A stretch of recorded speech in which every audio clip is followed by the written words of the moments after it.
अच्छा, एक बेहतरीन शख्सियत कैसे बनती है? ये वो सवाल है जो शायद हम सब कभी ना कभी खुद से पूछते हैं। तो आज हम जरा कुरान मजीद में गौता लगाते हैं और उन उसूलों को समझने की कोशिश करते हैं जो इस शख्सियत की तामीर की बुनियाद हैं। एक ऐसा अमल जिसे तरबियत कहते हैं। और हाँ, ये सिर्फ बच्चों के लिए नहीं है, बल्कि ये तो एक उम्र भर का सफ़र है। तो सवाल फिर वहीं आ जाता है, एक बेहतर शख्सियत आखिर बनती कैसे है? देखें, कुरान इसका जवाब किसी एक नुक्ते में नहीं देता, बल्कि एक पूरा निज़ाम, एक पूरा फ्रेमवर्क हमारे सामने रखता है, जो ज़िंदगी के हर पहलू पर मुहित है। तो चले मिलकर इस निज़ाम को ज़रा खोल कर देखते हैं। तो सबसे पहले तो ये समझना ज़रूरी है कि तरबियत है क्या। अक्सर लोग समझते हैं कि ये सिर्फ बच्चों की परवरिश का नाम है। नहीं, ये इससे कहीं बढ़कर है।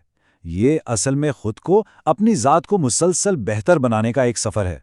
और ये सफ़र ईमान की रोशनी में तय होता है। और सबसे दिलचस्प बात यह है कि इसकी कोई मंजिल नहीं, ये सफ़र कभी ख़त्म नहीं होता। अब देखें, जैसे किसी भी मजबूत इमारत के लिए एक ठोस बुनियाद चाहिए होती है, बिल्कुल इसी तरह एक मजबूत शख्सियत की भी एक बुनियाद होती है।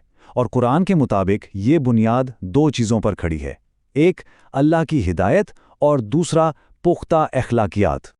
तो तरबियत का जो स्टार्टिंग पॉइंट है वो है अल्लाह की हिदायत को समझना और उसे कबूल करना।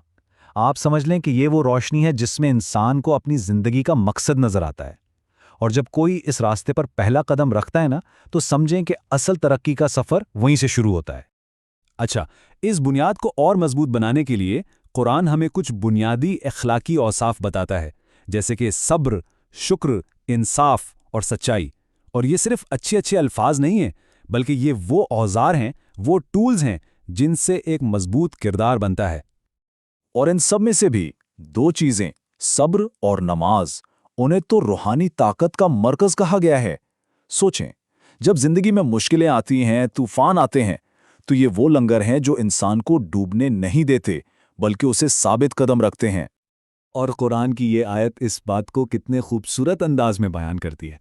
ये एक सीधा सीधा हुक्म है कि भाई मदद मांगनी है तो सब्र और नमाज के जरिए मांगो, और साथ में ये तसल्ली भी है कि अल्लाह सब्र करने वालों के साथ है। अच्छा, इस बुनियाद का एक और बहुत अहम सुतून है, और वो है सच्चाई और इंसाफ। ये कोई बड़ी बड़ी फलसफे की बातें नहीं हैं। कुरान कहता है कि ये वो उसूल हैं जो रोज़मर्रा के लेन देन और बातचीत में नजर आने चाहिए। यही एक तरबियत याफ्ता शख्सियत की असल पहचान है। और ये आयत देखें, कितनी सादा सी बात है, लेकिन कितनी गहरी है। और लोगों से अच्छी बात कहो, बस यही वो बुनियादी उसूल है जो पूरे मुआशरे में अच्छी फ़िज़ा, एक दूसरे के लिए इज्जत और इंसाफ की बुनियाद रखता है।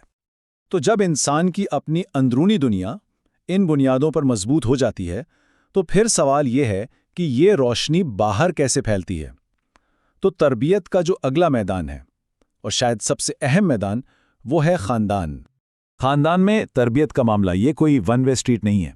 ये एक दो तरफा जिम्मेदारी है। एक तरफ तो वालिदैन के साथ बेहतरीन सलूक करना है, और दूसरी तरफ अपनी औलाद की बेहतरीन परवरिश करनी है। और ये दोनों चीज़ें एक दूसरे से जुड़ी हुई हैं। जैसे कुरान यहाँ वालिदैन के साथ हुस्न सलूक का हुक्म देता है, ये आयत हमें याद दिलाती है कि वालिदैन की इज्जत करना, उनका ख्याल रखना, ये दरअसल अपनी ही शख्सियत की तामीर में एक बहुत बड़ी इन्वेस्टमेंट है। लेकिन जैसा कि मैंने कहा, ये जिम्मेदारी सिर्फ एक तरफ की नहीं है। ये आयत वालिदैन को याद दिलाती है कि अल्लाह ने उन्हें औलाद की सूरत में एक अमानत दी है, और इस अमानत का हक ये है कि उनकी बेहतरीन रहनुमाई की जाए। ये उनका पहला फ़र्ज़ है। अच्छा, जब एक फ़र्द की अपनी तरबियत ठीक हो, फिर ख़ानदान का यूनिट मजबूत हो, तो इसका असर लाजमी तौर पर पूरे माशरे पर पड़ता है।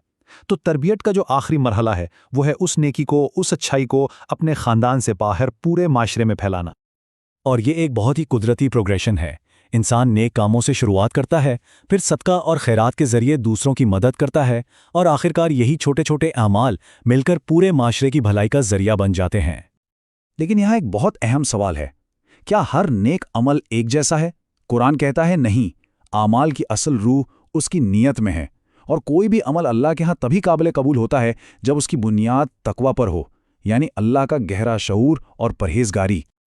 यह आयत तो बिल्कुल इस उसूल पर मोहर लगा देती है कि अल्लाह तो सिर्फ परहेजगारों ही से कबूल फरमाता है। मतलब अमल की क्वांटिटी या उसकी ज़ाहिरी शक्ल इतनी अहम नहीं जितना वो तकवा और वो नीयत अहम है जो उस अमल के पीछे है। تو خلاصہ کیا نکلا؟ قرآن ہمیں ایک مکمل روڈ میپ دیتا ہے، ایک ایسا سفر جو انسان کی اپنی ذات، اس کے اندرونی اخلاق سے شروع ہوتا ہے، پھر خاندانی ذمہ داریوں سے ہوتا ہوا معاشرے کی بھلائی تک پہنچتا ہے۔ یہ خود کو بہتر سے بہترین بنانے کا ایک مکمل اور جامع راستہ ہے۔ اب اس ساری گفتگو کے آخر میں ایک سوال ہے جس پر سوچنا چاہیے۔ آج کی اس مصروف اور تیز رفتار زندگی میں یہ جو سارے قرآنی اصول ہم نے دیکھیں، ان میں سے کون سا اصول ایسا ہے جو سب سے زیادہ اہم محسوس ہوتا ہے اور کیوں؟ اس پر غور کرنا بہت ضروری ہے۔